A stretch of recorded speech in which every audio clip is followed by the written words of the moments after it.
जय यीशु सभी को। मरकुस सुसमाचार 10वां अध्याय 46 से 52 तक। अंधे बर्तिमाई के दृष्टांत। यीशु ने यहाँ शिष्य से कहा, मनुष्य को बुलाओ, क्योंकि परमेश्वर के पास याचना करते हुए एक व्यक्ति को हमको देखने को मिलता है।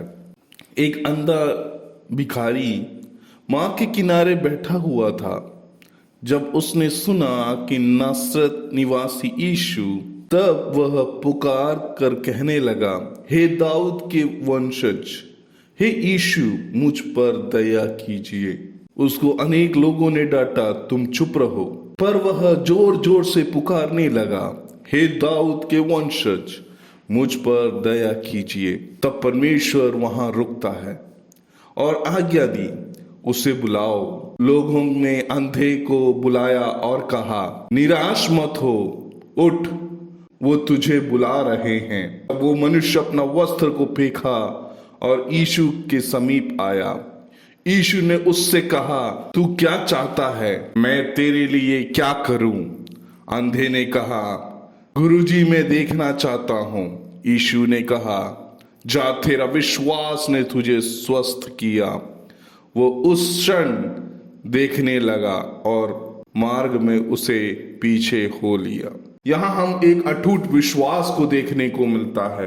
ये तब परमेश्वर करता है जब यरीहो नगर पहुंचने के बाद, यरीहो नगर से निकलते समय एक बड़ा विश्वासी समूह उनके पीछे था, लेकिन सब आत्मिक रूप से अंधे थे। उस आत्मिक रूप से अंधे लोगों के सामने शारीरिक रूप से अंधे मनुष्य की चंगाई करते हुए परमेश्वर को हमको देखने को मिलता है। भिखारी हर जगह कॉमन है, क्योंकि उनको शारीरिक आपदा वालों को कोई कहीं काम नहीं देता। पुराने नियमों में भी बताते हैं कि ये पापी मनुष्य नहीं है, लेकिन तब भी लोग उसको उस तरह से ही मानते थे। परमेश्वर की चंगाई के कारण वो एक बड़ा सा गलत का पापी है करके एक दृष्टांत जो समूह के बीच में था, उसको खत्म करते हुए हमको देखने को मिलता है। तो शारीरिक वेदनाओं में है, उनको मजबूरन भीख मांगने की नौबत आ जाती है, लेकिन परमेश्वर वहां उस बड़े बंधन को ठुकराते हुए बहुत बड़ी चंगाई करके वहां फेर बदल करते हुए हमको देखने को मिलता है। उस अंधे मनुष्य के विश्वास के कारण वहां चंगाई प्राप्त होते हुए हमको देखने को मिलता है। बर्तिमाई का निडरता देखने को मिलता है। समूह उसको बोलता है, चुप रहो, उसके बावजूद वो निडर होके जोर जोर से चिल्लाते हुए हमको देखने को मिलता है। हर तरह के परेशानी को, मुसीबतों को हटाते हुए वो आगे बढ़ने के लिए कोशिश करते हुए हमको देखने को मिलता है। बर्तिमाई आज तक परमेश्वर को नहीं देखा है, लेकिन परमेश्वर की चंगाई को सुना है, परमेश्वर की चंगाई के बारे में जाना है। हम तो परमेश्वर के बारे में जानते हैं वचनों को पढ़ के, हम कितना परमेश्वर के ऊपर विश्वास रखते हैं। बर्तिमाई ने सुना और वो पूर्ण रूप से विश्वास किया, कभी देखा नहीं, लेकिन उसके विश्वास ने उसको चंगाई दिलाया। हम डेली वचन पढ़ते हैं और परमेश्वर को और अच्छी तरह से जानते हैं। हमारा विश्वास बर्तिमाई के विश्वास के बराबर है?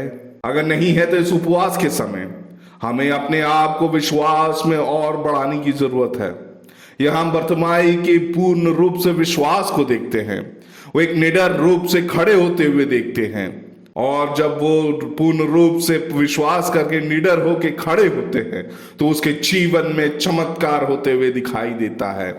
आमीन। हम और आप जब निडर होके विश्वास के साथ परमेश्वर के सामने जाएंगे इस उपवास के समय, तो हमारे जीवन में भी चमत्कार होगा, हमारे जीवन में भी बदलाव आएगा।